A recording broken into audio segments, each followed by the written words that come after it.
arday waa midkii adab iyo wanaag amaan iyo hufnaan iimaan laho alla caabude alfurqaana waa kii abaabiyo ehelkiisa oo waa lagu ogye arday waa midkii aabihii dhaliyo umma hooyadii ustaadkiisa iyo idil ruuxa wayn ixtiraamaye arday qaana waa kii abaabiyo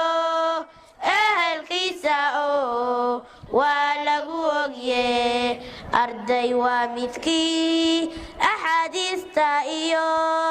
aayadaha quraan akhriyaya oo amarkay faraan oofinaya oo ilaasho ku sugan alfurqaana waa kii abaabiyo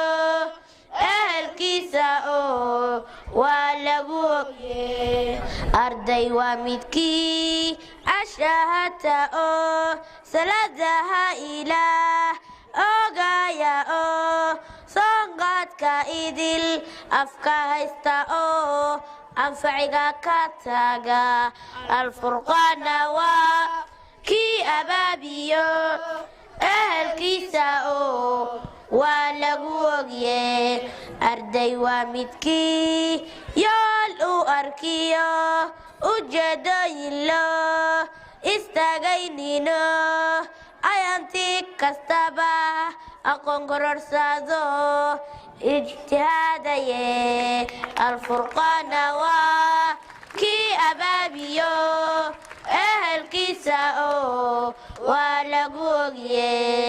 arday waa midkii ordin suqa oo aflaga dacay oronaynino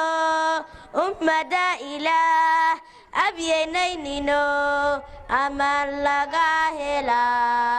alfurqaana waa kii abaabiyo